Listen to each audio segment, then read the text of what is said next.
Play ball. How you doing, baseball fans, and welcome to another edition of the Brushback with JP Ricciardi. I'm John Arezzi. Another week in the books, and it's the end of the first month of the 2024 baseball season. That's upon us. On today's Brushback, we will discuss that and also bring on one of the all-time great relievers in the game. So let's bring on the former general manager of the Toronto Blue Jays, former front office executive for the Giants, Mets, Oakland A's, and the baseball lifer, JP. How you doing? Hey, Johnny. How you doing?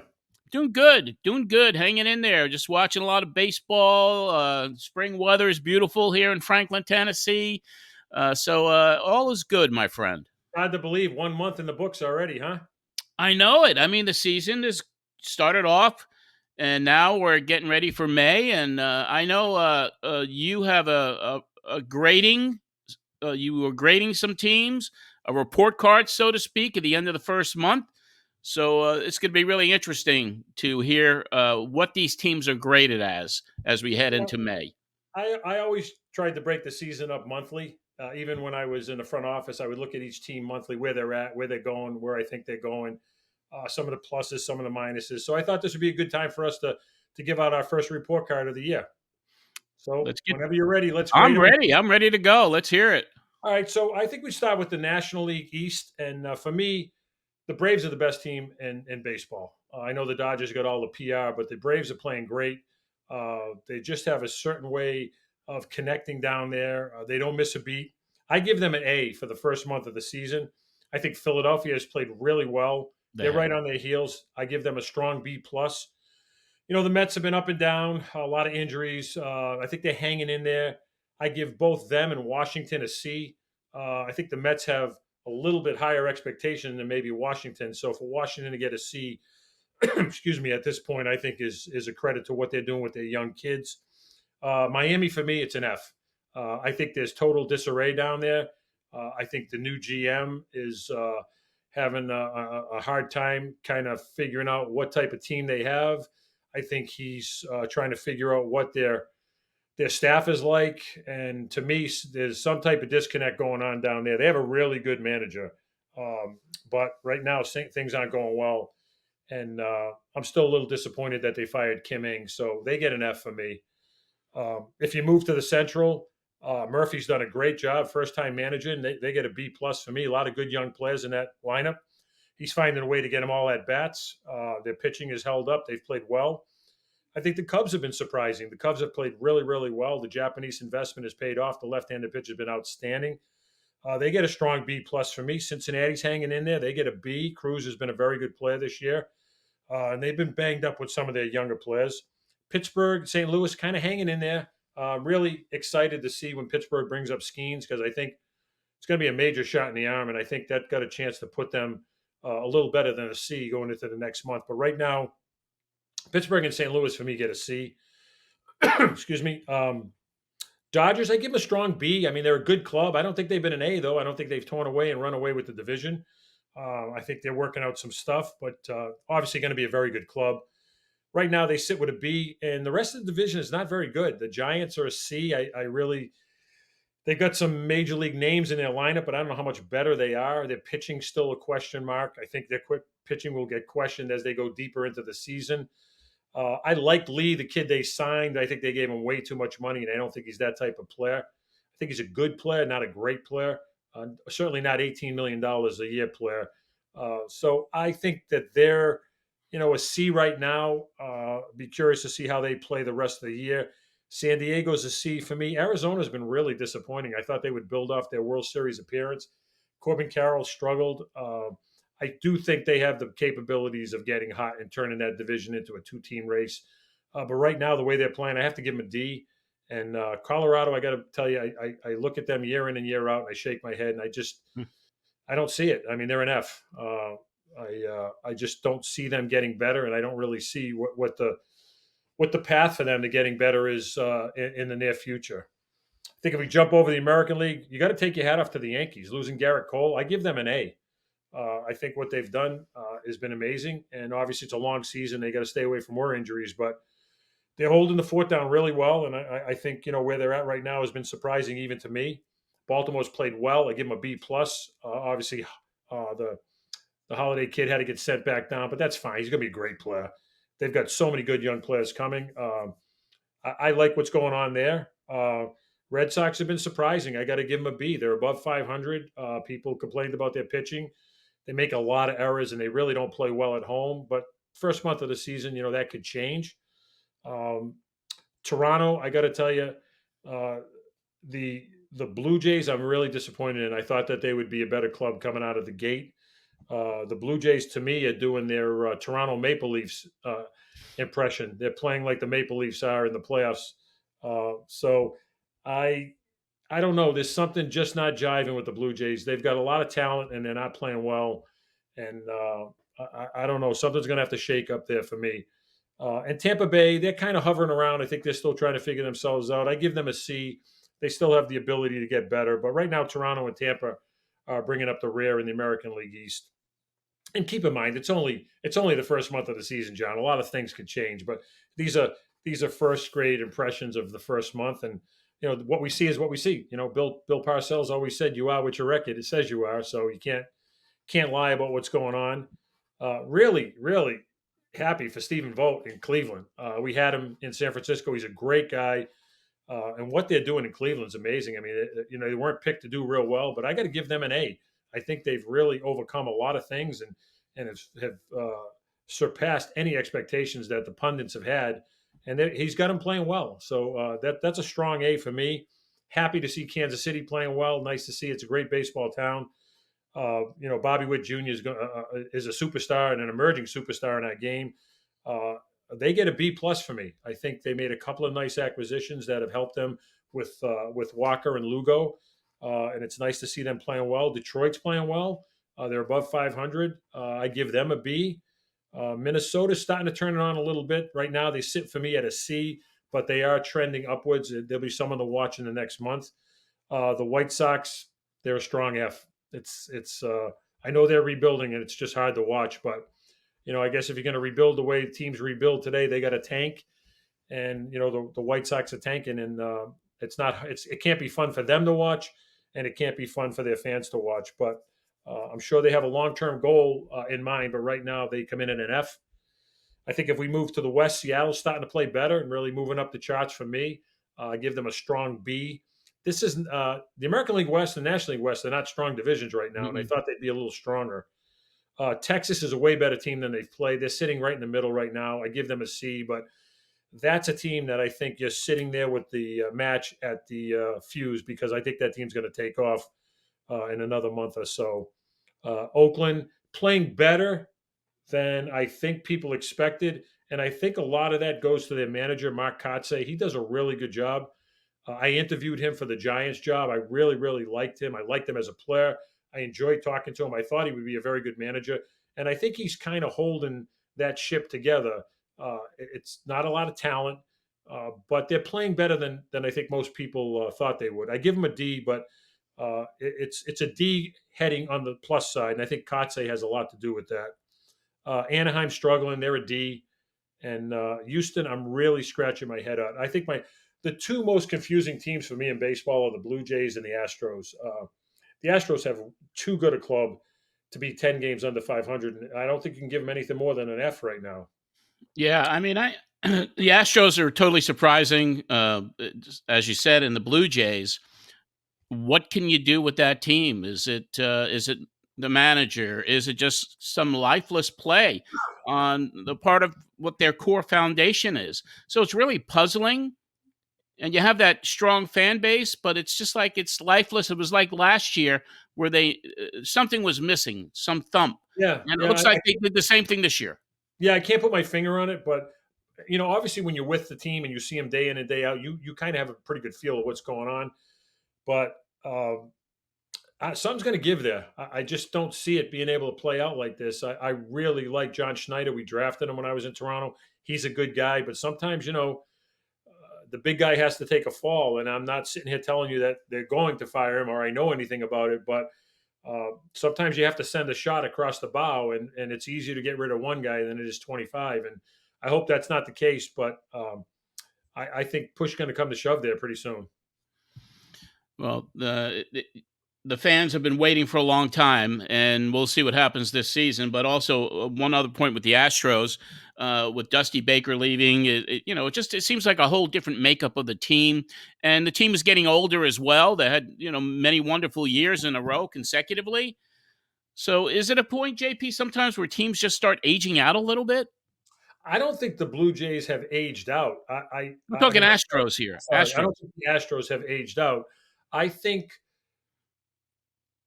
sometimes there's just, like Bregman's in.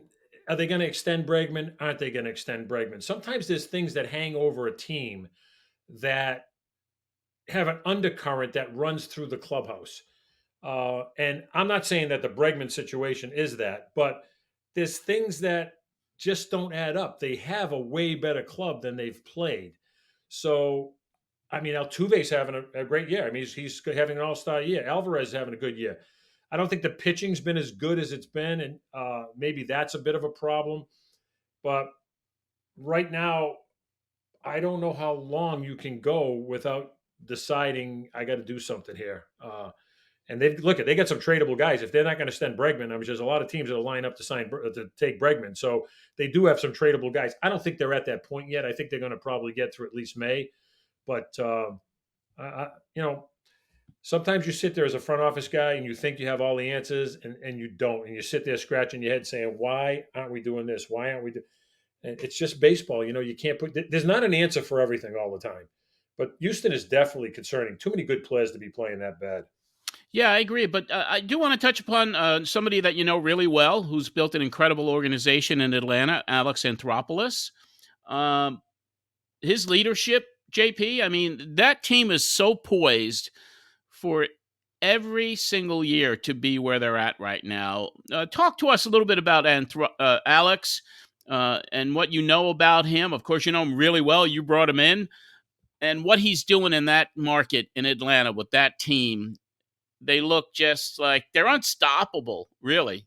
Well, I think a couple of things. First of all, Alex is a really good GM. He's very aggressive. I hired him in Toronto, and we spent a lot of time together. He's very creative.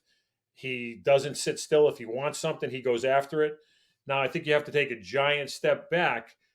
He inherited a really good farm system. He inherited Albies, Acuna, Austin Riley, uh, most of the pitching. So what Alex has done is, I always like to say, Alex fell out of a 20-story building and landed in a pile of cash. And when you take over a team and you have that kind of talent, that's a great place to start. But a credit to Alex, what he's done is he's taken that talent and he's gone out and he's enhanced it by extending these guys, by locking them up, by making some really good trades, creative trades. He got the catcher Murphy in. He always liked Darno. He found a way to get Darno in there. He wasn't afraid to walk away from Freddie Freeman, and he made the trade for Olson. So while he did inherit a lot of talent, Alex, his fingerprints are all over that team. He's added players. He's made great trades. They've drafted pretty good, enough to plug in guys. Michael Harris is one of their drafts. But I think Alex's strength is filling in what he knows he needs, and he's not afraid to go out there and do it. I think the plus with Alex is that Alex is not afraid. And I think in baseball today, a lot of GMs are worried about what they're going to give up. Alex is never worried about that. He's worried about going and getting what he wants. And I think that's why he separates himself. Yeah, they are an incredible organization. They've built an incredible team, and I see nothing but success for them this year and moving forward. JP, this report card, this monthly review of what's happening in the game, appreciate it so much, and we do have a very exciting batter up with JP today. So why don't we get to that right now?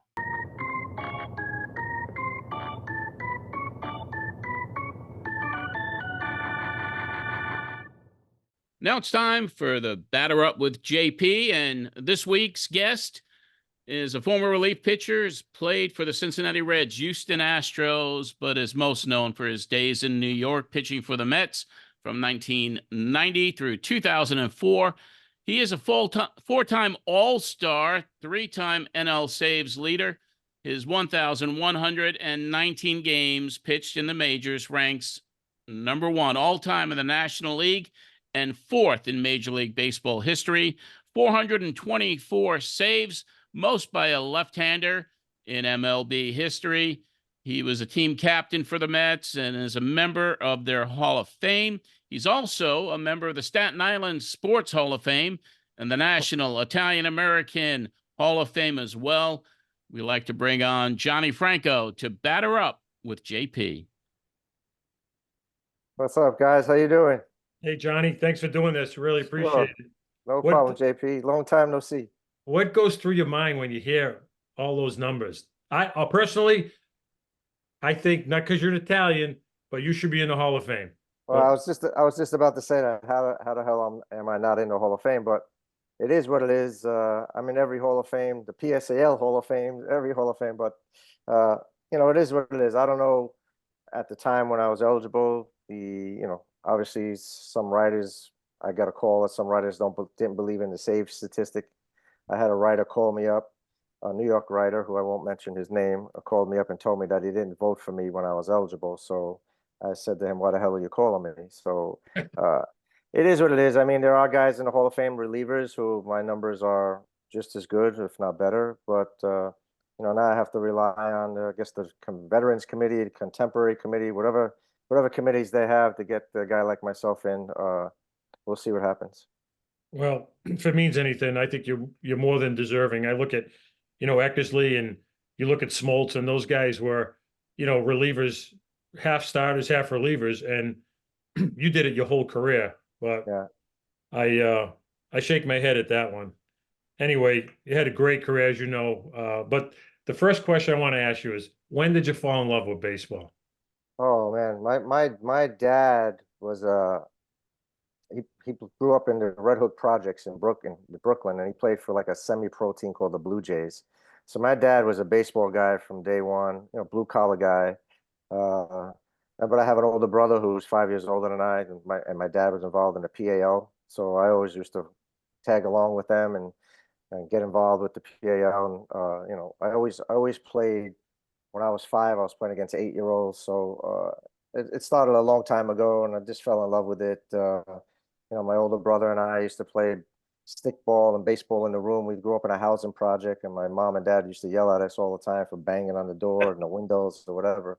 So it started way back when I fell in love with it. And I grew up in a housing projects with a bunch of guys that whatever season it was, baseball, football, whatever, we did it. And it just kind of going year to year to year, year to year, and whatever we did, we did.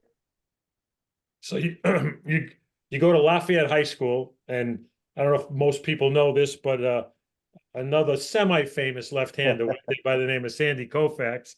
And what I want to get out of this podcast is, I was telling these guys earlier, you played 21 years in the big leagues. You pitched in the big leagues. You didn't throw in the big leagues. Right, and I exactly. want people to understand your mentality. So you go to Lafayette High School. You're not a big guy. Talk us through your development as a high school guy, and then going into St. John's. Well, when I went to Lafayette High School, I tried out for the baseball team. I remember my freshman year, and the coach told me I was too small to be on the team. Come back next year, and I wouldn't take that. I wouldn't take that for an answer, because some of the guys that made the junior varsity team, I played with during the summer ball, and I knew I was just as good as them, but they were just bigger and stronger probably. So I stood with the team, even though they gave me a uniform, and I sat at the end of the bench and wanted to quit. And my dad just talked me out of it. Just don't quit, just sit there and wait.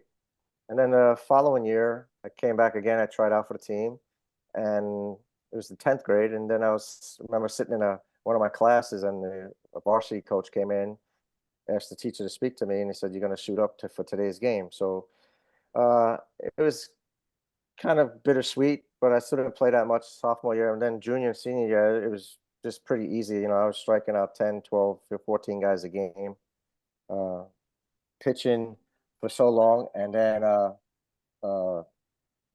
pitch for like 120 pitches in a game, and then an hour later I'll be playing stickball with my buddies in the project. So we didn't have any pitch counts back then, and which I think helps develop your arm strength also. But and then the funny thing was when my senior year at St. John's, at Lafayette, I was a pitcher outfielder, so I hit like 695. So I was always hitting and playing, and I was all set to go to CW Post. My high school coach, Joe Gambuser, went to LIU, and his coach was a guy named Dick Vinan. Dick Vinan was the coach at CW Post at the time. So I went to dinner with Dick Vinan and another player from Lafayette and Coach Gambuser, and I was all set to go then. So the next day I was pitching against John Jay High School, which was a pretty good high school, a lot of Latin high school. There were some really good players, a pitcher named Luis Figueroa, who got drafted, I think, by the Yankees. So him and I went head to head in a playoff game. I beat him 2-1. And after the game, St. John's coach, Joe Russo, came into the locker room, asked to speak to me, and offered me a full scholarship. And the only reason why he was there is because two of the guys that were at St. John's, I played travel ball with Sebi Borriello and Paul Maruffi. I'd mentioned to him, go see me. And so those guys get credit for my recruiting to St. John's. So when I went to St. John's, I think that was probably the best thing. I didn't get drafted out of high school. A Met scout and the Atlanta Braves scout told me I was too small. So the best thing that happened to me was to go to St. John's. I probably wasn't ready at the time, and fell in love with the pitching coach we had there named Howie Gershberg, and he developed myself and Frank Viola there. Howie was a great guy. I remember running into him in the minor leagues because he did a lot of stuff with the Angels at the time. So you go to St. John's, and what did Howie help you with? Because obviously, today all we hear about is how hard do you throw, this and that. What did he help you with to develop as a pitcher?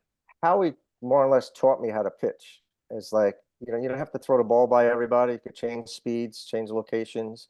I remember my first inter-squad game. I gave up 3 triples to the third string catcher, and I was like, holy cow, this is pretty hard here, And from, because I thought I was just be able to blow people away. And Howie and doing a lot of side work and teaching me a slider at the time, because in high school I was just basically a fastball and occasional curveball. But then I taught me a slider, taught me how to locate pitches, how to think. You don't have to strike everybody out, let the guys behind you. But mainly a 2-seam fastball that really helped me with my sinker, and that's how he developed me. And each year I got better and better and better under his tutelage. You get drafted by the Dodgers. Was that Steve Lembo and Gil Bassetti? Steve Lembo, Gil Bassetti, Dick Teeds, yes, all of it. And Gil come in with that big cigar? Oh, yes, he did. But the funny thing was, the Dodgers were the only team in the area, because we used to have those tryouts, those pro tryouts in the area. The Orioles used to have Al Goldis. I don't know if you know Al Goldis. Yeah, I know all those guys. Yeah. So I used to go, but the Dodgers were the only team every year to invite me to their tryouts at Poly Prep High School in Brooklyn. To all the local kids would go there, and they were always sticking with me all the way through, and then go to St. John's, and I get drafted by the Dodgers in the 5th round, which was great. So you go into the minor leagues, you're a starter, right? Yes. You get traded to the Reds, and I think early in your career, you're still a starter, right? Yes. No. And the Reds never started a game in the big leagues. No, in the minor leagues. In the minor leagues, I was a starter from day one when I got drafted. One of my favorite people in all of baseball, and I owe a lot to him, is Dave Wallace, who was my pitching coach for the Dodgers in the minor leagues, and later became our pitching coach for the Mets in '99 and 2000 when we went to the World Series and playoffs. So I owe a lot of credit to him, because he brought me along also. Going to instructional ball with the Dodgers, that's where I developed my circle change with Dave Wallace, Sandy Koufax, and Larry Sherry were our instructors. Yeah. And I remember the first time they showed me the grip to throw it, I almost threw it over the backstop. So it was kind of funky pitch, but they just said, keep throwing it, which I did, and I developed into that pitch got me to the big leagues, that's for sure.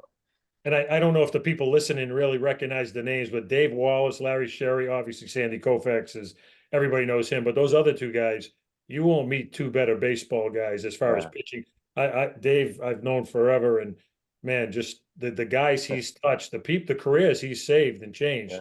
But Larry was, I don't mean to cut you short, but Larry was old school. Larry was the type of guy, PFP, pitches fielding practice, he would stand at home plate and hit the ball as hard as he can at you on the mound, and wasn't happy until he got a couple of black and blues on him. And I remember a bunch of us used to stand on the mound in the instructional league, and we had tears in our eyes, and he's just laughing. And we throw the ball back at him and to try to knock his ass down, but we couldn't. But it developed your good skills, because he was doing game situations. Nobody's gonna lollipop the ball back to you. So in a way that we were like so pissed off that he was doing it, but in a way like we appreciate what he was doing because it prepared us. So when did you make the change from starter to reliever? So in 1983, when I got traded from the Dodgers, which I was a reliever with the Dodgers because I was in A-ball and Vero Beach, and then the following year I went to AAA with the Dodgers. But I was filling in for a guy named Ricky Wright, a left-handed pitcher. And then I got sent down to AA, and I started that year. And then the following year back to AAA, and that's when they put me in the bullpen. And I'll never forget the day I got traded. Myself and Brett Wise, the guy I got traded with, were sitting in the bullpen, and we had our hats off in Albuquerque, and it was a beautiful day. And Brent Strom was our pitching coach, and after the game, he said, Del Crandall, who was our manager, old military guy, Yeah. wants to see you in his office. So I figured we got in trouble because we had our hats off. And Dell was this right to the point. He says, "Hey, you guys been traded to Cincinnati. Nice knowing you. Take care." And that was it. That was it. It was like, what the hell's going on here? And the first thing that came to my mind was, shit, I have to shave my mustache because there's no facial hair. So, and it was on Mother's Day too. So I remember I called home and I said, "Hey, Ma, how you doing? Happy Mother's Day." And I got traded to the Reds. I was kind of pissed off because I got traded because I was progressing through the Dodger system pretty fast. And my brother right away went to the rosters and he saw the Reds only had 2 relief pitches, blah, blah, blah. And my father was like the rhyme or reason, like, hey, this is a great opportunity. One door closes, the other one opens, blah, blah, blah, blah. So then I went to the Reds in 83. I was in the bullpen, and their minor league instructor was Freddie Norman. Yeah. Little lefty like me, great changeup. And he helped me develop my changeup even more. I was a starter. Then they put me in the pen. Ron Robinson, who was their number 1 pick, got called up, so they bumped me to the pen. And I think that's probably the best thing because as a starter, around the 5th, 6th innings, I was a full throttle guy. So at the 5th, 6th inning, I used to get tired. So, and I had the type of arm that can throw every day. So that was probably a blessing for me to get traded to the Reds. So when they tell you they're going to put you in the pen, what's your thought and what's your mindset? Like, are you pissed off? Like, hey, I'm a starter, or is this a path to the big leagues for me? I was pissed off, but you know what? Again, my dad is like, yeah, whichever way you can get to the big leagues, whichever way I can get to the big leagues quicker, whether it be, starter, reliever, got to carry the balls off the bus, whatever it may be. That's what I wanted to do. And then when I went to spring training with the Reds, I had a great spring training, and their 2 left-handed relievers were Bill Shear and Bob Ochinko. And I think I should have made I know I should have made the team out of camp, and they sent me down. And I know why they sent me down, JP, because, service time back in the day, they didn't want you to have a full year. So I was kind of pissed off I got sent down. I was facing guys in spring training, Cesar Cedeno, Dave Concepcion, Ken Griffey Sr., Tony Perez. These are all guys that I watched growing up, and now I'm part of their team and striking them out with my changeup. And then got called to the big leagues a couple of weeks later. And the funny thing, I got called up on the big leagues on April 24th. And I have 424 saves. So it was 424 that I got called up, 424 saves, and it's my wife's birthday, 424.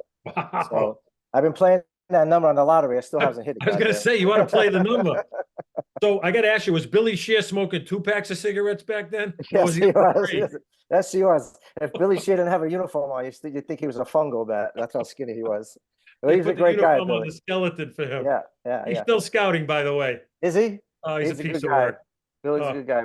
But when I got traded to Cincinnati, one of my mentors and who I owe really, really a lot to, was Tom Hume, who was a relief pitcher for the Reds. Yeah. And I never forget that one spring he had a team party at his house in Sarasota, and I walked in and I saw his trophy case, and he had the Rolaids Relief Man trophy right there. And I said, wow, that would be great to win that one day.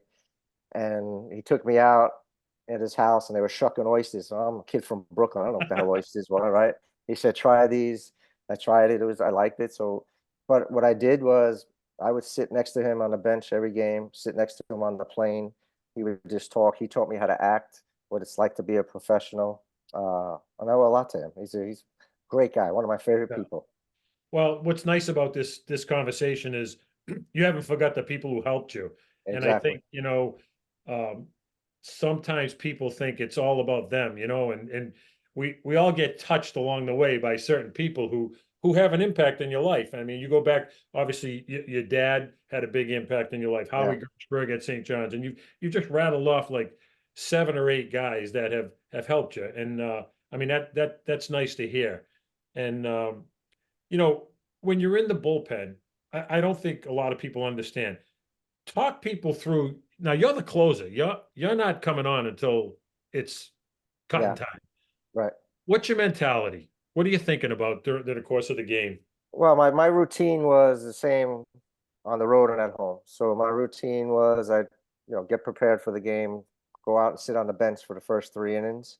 I'd like to see the flow of the game, see the opposing team. I'd go in the fourth inning and get stretched out by our trainer. I'll stretch my arm out, and then our strength and conditioning guy would stretch my legs and my back. Go down to the bullpen, and we had a TV in the bullpen at the time in Shea Stadium. Watch the game, and I'm trying to visualize and think of how the game is going to progress. If it was a close game, who I might be facing. Okay, 7, 8, 9, 1, 2, 3. Then I would go over the scouting report. Back in the day, it was just a book that, the hot zone, the little strike zone, who was hot, who was not. And basically in the scouting reports, all you wanted to know from our advanced scout was who was swinging the bat the best the previous series. So, we'd have that. And I would look on what right-handed hitters they had I was going to face as a pinch hitter. And to just visualize what I was going to do as the game got closer and closer. And in the eighth inning, I would stand up and start stretching out and get my legs loose and jumping around a little bit. And once the phone rang, I get up, and it took me about 10 pitches to really get loose at the time. And then once I knew I was going in, I'd work on my secondary pitches, get a little small ammonia capsule, wake myself up, 2 pieces of bubble gum, and my father's sanitation shirt I used to wear under my uniform, and go out there and get ready. And the thing I used to love too is when opposing teams used to send up some young hitters. Uh, they're so aggressive that Yeah. I used to bounce it shorter and shorter and shorter, and they just keep swinging and swinging at it. So it was funny that people used to say, "Man, you never threw strikes." I said, "I didn't have to. The hitters were so stupid; they kept swinging at it." So you think about it, you didn't need an armband to tell you what to pitch, right? No, You didn't have to look in the dugout to have to tell you some of the pitch. no. Isn't and it's going to kind of lead me into my next question for you. You were a student of how to pitch. You set hitters up. You knew when to throw stuff. Just like you said, you took advantage of their aggressiveness. What's going on with pitching today? What do you I, see when a guy like you, when you look at pitching, what do you think of? I don't see them setting up hitters. I don't see them changing speeds like they should have. And I watched the Met game yesterday. The Cardinals were winning 2-1 with 2 outs in the ninth. 0-2 on a batter. He just threw 2 fastballs by Harrison Bader. He fouled it off to the first base side. So he's 0-2 on a hitter. Bounce a slider, bounce a curveball. He came right back with a fastball right down the middle, base hit up the middle. The game is tied. He walks the next guy. The next guy hits a 2-run homer, and the Mets wind up winning. So I don't see. I also think there's way too much information for these guys. Way too much information. I went to spring training a couple years ago and sitting in a meeting. There were 5, 6 non-baseball people, just analytical people with their pads going over stuff. And I just think there's way too much information for the guys to think about. The art of pitching is gone, I think. The guys like Maddox and Glavine and Smoltz even need too hard. You can go way back even to Randy Jones. When Pete Rose was my manager in Cincinnati, he told me the hardest guy for him to hit was Randy Jones, and you would think, why? Guy changed speeds, he moved the ball around. I think that is missing so much. There's just too much. I don't know. I want to say preparation, maybe. That just get it. What got you there is how to pitch, learn how to pitch, and I think they rely too much on the analytical stuff. But I think the analytical stuff is good to a certain point. but not to take it out in the game. Just because on the analytics says JP Ricciardi's 3 for 10 against John Franco, it could have been 3 infield singles. Right. Right. So I think there's just way too much information with the guys right now. Do you have any guys ever come up to you and say, "Hey, what was your mindset? What were you thinking? How did you set it? Did they pick your brain at all?" When I went to spring training, we weren't allowed to talk to the hitters, the pitchers. I mean, we just stand there. I remember Al Leiter and I went a couple years ago, just stood there and just watched. Not any of the pitchers would come up to you and talk to you. I would have maybe one guy ask me, my changeup grip or whatever it was, but they wouldn't come up. Nowadays, everybody's got to figure it out. Yeah. So you just stand there and you look good in your uniform. But obviously, I'm open to it. If somebody comes up to me and wants to talk to me about it, I would love to talk to them. The hard part about it now, JP, as you know, it's hard. I know I've been trying to get back in the game since I retired, and there's nobody out there is willing to like give me an opportunity, or even like the USA team, could be pitching coach for them, even Team Italy. I put in for that, nothing. So I just don't know what, guys who played like myself, who played a long time, who know how to pitch.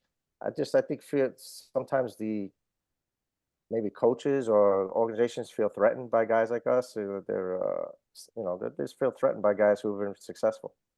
Yeah, it really makes me shake my head when I think of all the resources that are out there. And, our game has become a game of, do you ever think you'd be an ex-minor leaguer or an ex-big leaguer and you can't get a job in baseball? No, not at all. I live 20 minutes from Citi Field, 20 minutes.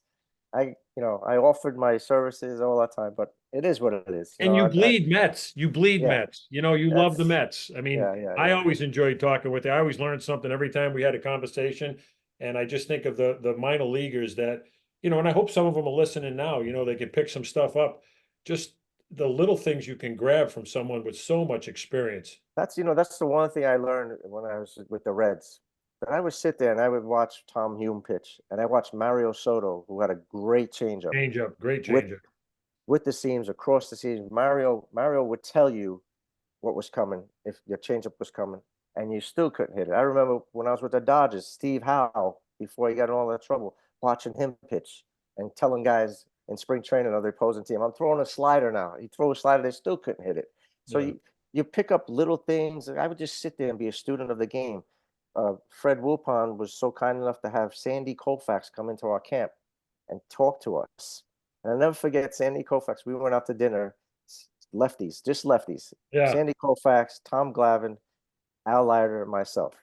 We went to a place in Florida, and we like to have our wine, and we're talking. So Al Leiter was total opposite of what Sandy Koufax believed in. Sandy believed in pitching from the first base side, getting on top of the rubber, being able to hit the outside corner 9 out of 10 times, and they would go at it left and right.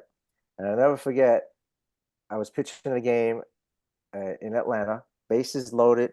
I had 0-2 on Brian Jordan. I came in relief for Armando Benitez. 0-2 on Brian Jordan, and I'm here. To this day, that pitch haunts me, and I kick myself in the butt every time. And I said, okay, I'm going to throw a 2-seamer in, get him off the plate, and come back with a changeup, because I threw him 2 changeups that he missed by a foot. Came in, the ball leaked over the plate, hits a grand slam. I lose the game. I go in 15 minutes later, my cell phone rings. It was Sandy. Hey, dumbass, didn't I tell you to keep the ball away? And he hung up on me. So it's like, stuff like that, man. You appreciate and you learn. Yeah. You learn from your mistakes. Imagine Al Leiter arguing. That's a new thing. And especially with Sandy Koufax. Yeah, that's my boy, man. That's my guy, man. That's the governor. He's the governor. Had Al pitch for me in the minor leagues. I had him since he was 18. Yeah. So let me ask you something. Pete Rose, how was he as a manager? Give me your best story. Pete Rose is great. Had 2 rules: play hard and be on time. And the best thing was, when he player manager, he played first base and get late in the game. And in Cincinnati, the first base was right near our dugout. And all the relievers would be at the end. And Pete would look at me and he'd go, go warm up. And I would go warm up, and the pitching coach is all the way down the end. And he said, what the hell are you doing? I said, Pete's telling us to warm up. So then and plus Pete wasn't allowed to come, when he was on first base, playing first base, he wasn't allowed to come to the mound because I was considered a visit. So, but the best Pete Rose stories are like, we'd be down by a run, guy on second, he'd call timeout, call the hitter back, put the lineup card. So George Sherger, who was our dugout coach, give it to him, peek it up there, and hit a base hit. But I used to love watching him take batting practice because in batting practice he would left-handed, he hit everything to left field, couple balls to straight up. He used the whole field, do that left and right. So he was great to play for. It's a shame that he's not in the Hall of Fame. I know what he did. He did as a manager, but not as a player. Yeah, yeah. And I think he deserves to be in the Hall of Fame. I agree with you. I think it's a shame that he's not. People don't realize how great a player he was. I mean, we're really missing out with him not being in the Hall of Fame. I think personally. I mean, he could talk for hours about hitting. Talk for hours about how to set up pitches. If swing out bad balls, so they think they'll throw it again. He was just amazing. He was so much knowledge of the game. Yeah, and it's funny. We don't have that. We're missing that. It's sad. It's a resource that so many people could, you pass it down to generation. I mean, I remember he was on the Fox show and A-Rod and Frank Thomas said, Pete, what you doing? A guy threw soft. He said, I moved up in the box. He said, what you doing? A guy threw hard. He goes, I moved back in the box. And their jaws are like on the ground. He goes, I moved out. But it was just priceless. He's very opinionated on that show. That's for sure. And, sometimes the truth hurts. I guess that's why they didn't ask him back. So you get traded to the Mets, got to be like, oh my God, this is like a dream come true. What was that like? Well, that winter, the Cincinnati Reds had called me and asked me if they wanted to give me a 3-year extension. And at the time, I don't remember if it was Murray Cook or Bill Burgess, who was the general manager. It escapes me right. So I said, I don't know. I haven't talked to my agent or anything like that yet. So, and then I saw things in the paper here about me getting traded to the Yankees. So, and then they called me and said Lou Piniella, who just became manager of the Reds, wanted to meet me in the mall to have lunch in New Jersey. And I said, fine. And then 3 days later, I got a phone call from the Reds saying I got traded to New York. So I just thought it was the Yankees. Yeah. And and then the Marge Schott got on the phone and she didn't know anybody's name. She just said, hi, honey, I'm sorry you're leaving. And then I put her on the phone with my wife and let my wife talk to her. But then like 15 minutes later, Joe McIlvaine called me and then I knew it was the Mets. And I was really happy because that's the team I grew up with, playing in Cincinnati. You had Paul O'Neill, Barry Larkin, Buddy Bell, Ron Oster, Eddie Milner. All those guys are from the Cincinnati area playing for their home team. So I said, man, that would be great to go back and play for my home team one day. And I got traded back to the Mets and it was great. I wouldn't change a thing. Yeah. Well, you had a great career with the Mets, man. Obviously we'd be remiss if we didn't ask you all the great things you did with the Mets, all the success you had, but 9/11 has to stick out. Yeah. Tell us what it meant. Well, I mean, that particular day we were in Pittsburgh and we were supposed to have a union meeting. Don Fear was in Pittsburgh and I was one of the union reps. And he had called me about 8:30 in the morning or whatever, whenever the first plane hit. And he said a plane hit the World Trade Center. And he said, I have to fly it back. So I just assumed it was a small plane. And then I turned the TV on. I was talking to my wife and then another one hit. And I was like, oh man, this is bad. So right away, we were in Pittsburgh. We were sitting, our hotel was next to a federal building. So right away, the MLB got us out of that hotel, moved us to the Allegheny Mountains. We were up in a Marriott in the mountains. I was on the phone with my wife, making sure because my kids was in school in Brooklyn. I was living in Staten Island at the time. I just making sure everybody was fine.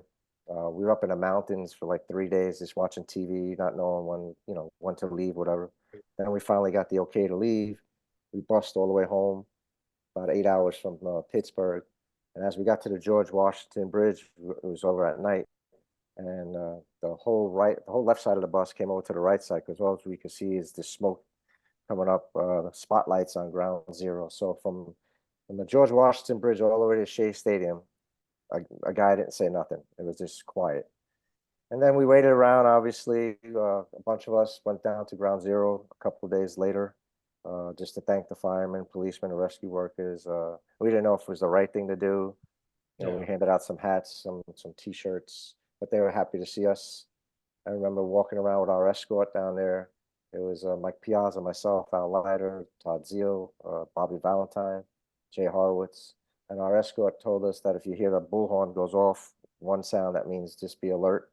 2 sounds, to start walking fast. And 3 sounds, we want you to start running, because there was 80 tons of steel still hanging from one of the buildings and it might collapse. And Jeez. we ran to a firehouse, and we were on the roof of a firehouse. And then the fire chief was telling us about what was going on and how they were proceeding and doing everything. And we went back to Shea Stadium and we worked out, but the Shea Stadium was used as a staging place. So I was the captain of the team at the time. I didn't have to ask one guy to help out. So we'd work out, go out to the parking lot and unload tractor trailers full of water, batteries, whatever they needed down. We were there for 3-4 hours. And then once we got the okay to play again, we flew to Pittsburgh. And Bobby Valentine stood back. Bobby had a lot of friends who worked for Cantor Fitzgerald that got murdered, I should say, at 9/11. I had a couple of fireman friends. One of them was my son's Little League coach, was lost in it. When we flew to Pittsburgh, the crowd was great. They had signs, "We're behind you." We played in Pittsburgh, flew back, and we opened up here on the 21st against Atlanta. And things were totally different, because when you pulled up to the players' lot, there were police, bomb sniffing dogs. They opened your trunk, everything. You go into the tunnel, there were a whole bunch of police as you're walking in. They had snipers all around the roof of the stadium, on top of the stadium. You walk into the locker room. Just the police presence was. It was the safest place in the world to be at the time. Yeah. I never forget, one of the bomb sniffing dogs came in, going through our lockers, and Turk Wendell, being the clown that he was, said, "Oh, those dogs don't really know what they're doing." So the police officer put the dog outside, and he had like half a stick of dynamite, the gunpowder, put it in Turk's locker. The dog came in, circled around, sat right in front of Turk's locker, and it made a believer out of Turk. So, but then, the game started. It was kind of like, we weren't sure if it was, great thing to do, to come back and play. But once the president and Mayor Giuliani felt it was safe to play, and it was the right thing to do, we had to get back to normalcy. And that's what we did. We played the Braves. It was a close game. Then, obviously Mike hit the home run. And then you see the crowd, people just jumping up in the air, screaming, hugging each other, chanting USA, people crying. Yeah.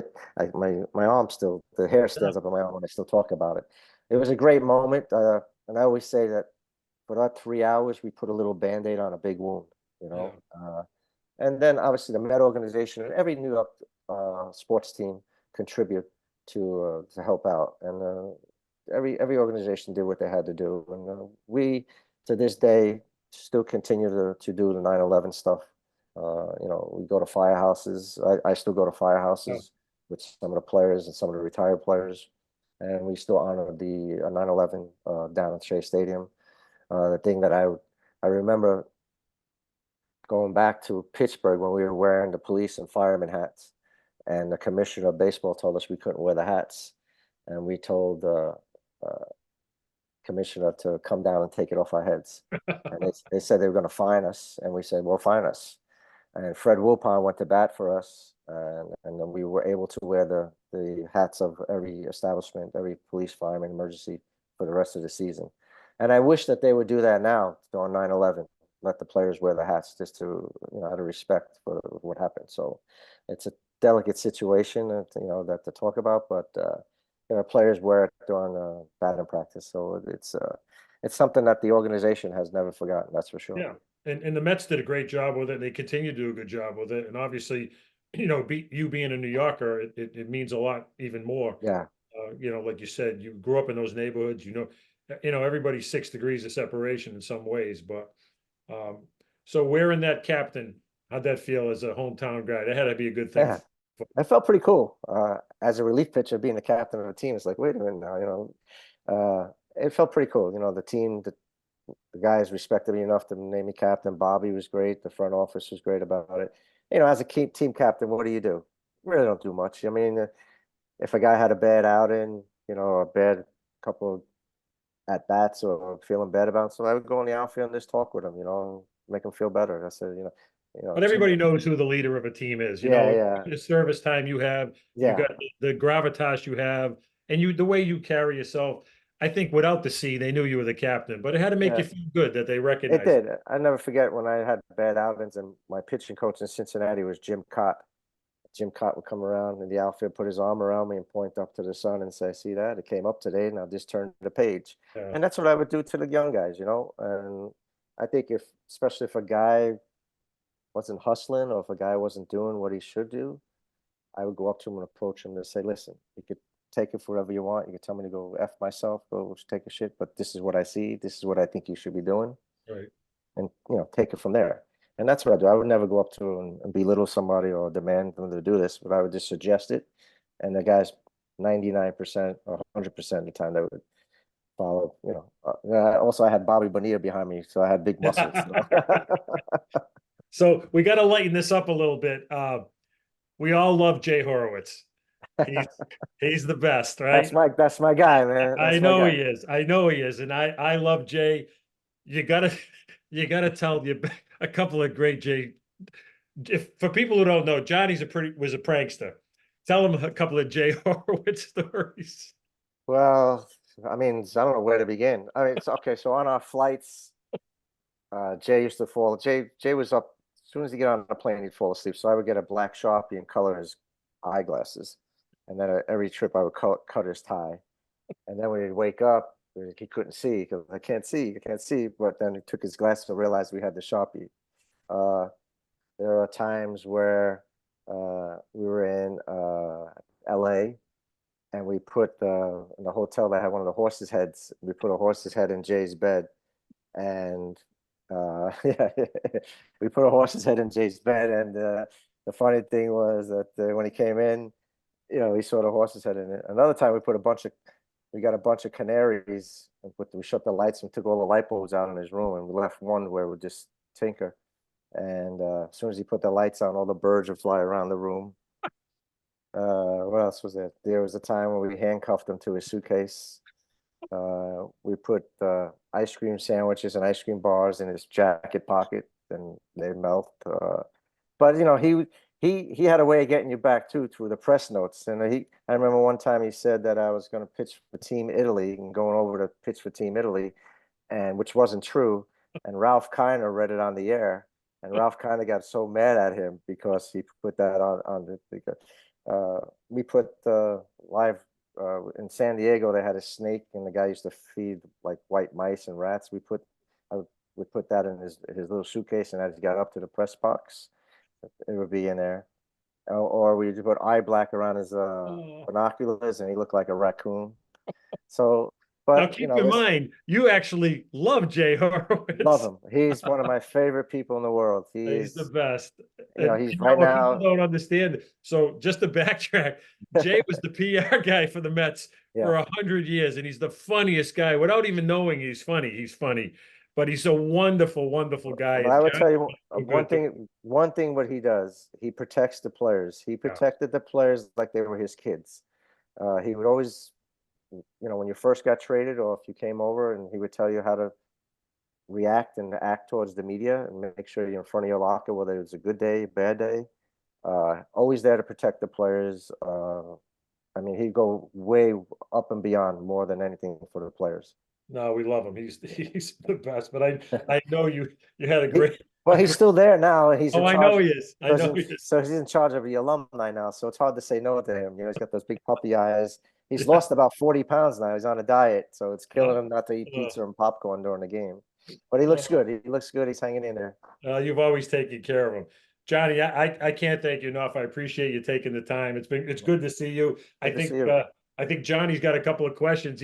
Johnny's a diehard Met fan, so he lives and breathes and dies with the Mets. Sure. Shoot, Johnny, what you got?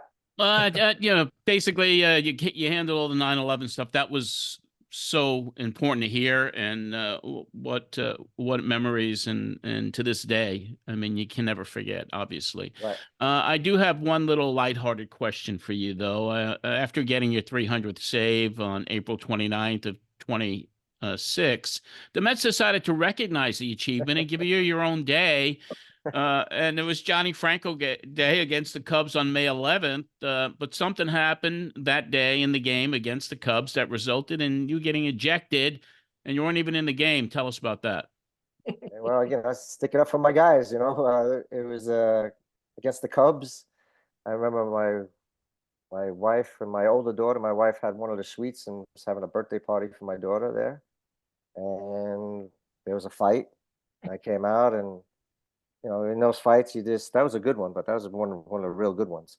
And we just grabbing, and somebody's backhand hit me on top of the head, and I just went crazy, and blah blah blah blah blah blah, and I wound up getting thrown out of the game. And I never forget Bob Davidson was the umpire, and he came over to the dugout, and there was a bunch of us standing there, and he says, you and you're out of the game. And I says, why me? And he says, look at you. And I had my shirt out, I was all dirty, I had this over my head. Somebody told my daughter, oh, your dad's fighting. And that's all, man. It was a tough day, but I mean, you got to do what you got to do to protect your teammates, have your teammates back. But that was a good fight. And the guys who started that fight was Pete Harnish and Scott Service, and they were buddy. Pete Harnish threw a pitch, I think the previous inning, came up and in on somebody, and then Pete was batting, and I forgot who was pitching for the Cubs, came up and in on Pete. He turned around and said something to Scott. Scott got up. The next thing you know, Pete threw a punch at Scott, and all hell broke loose. I mean, that was a pretty good free for all. We wound up starting at home plate, going to the third base side where the netting was, and almost going into the third base dugout. So that was a good fight. It was Johnny Franco Day for sure. The Mets won on a walk-off, but Yeah. Johnny, that was great. Thank you. Yeah. John, thanks so much. I really appreciate it. You look good. All the best. Thanks. Stay in touch. Thanks. Okay, JP. Same here. Good luck to you and your kids and everything. Bye-bye. All right. Take care. All the best. Boy, as you said, Johnny Franco, great guest, great memories, great stories, JP. Thank you for bringing him on. He's entertaining, if not anything. But, when you take away his personality, you take away everything else, the guy's deserving of being in the Hall of Fame. And I really don't understand how he doesn't get consideration. And I hope as they go forward, he'll get enough helium through the Veterans Committee that they'll start to recognize and see the achievements that he had. And I think he's deserving of being a Hall of Famer. And I hope that works out for him. I do too. Just an amazing career for sure. Well, JP, that's going to about wrap up another edition of the Brushback. We will be back next week, and there's a good guest. I don't know if you want to plug the guest yet, or you just want to keep people in suspense. Well, we'll keep them in suspense because if something happens and they don't show up, I don't want anybody to get mad at me. And they would get mad on this one probably. But we appreciate it. You have a great week, JP. For JP, this is John Arezzi. Have a great week, everyone.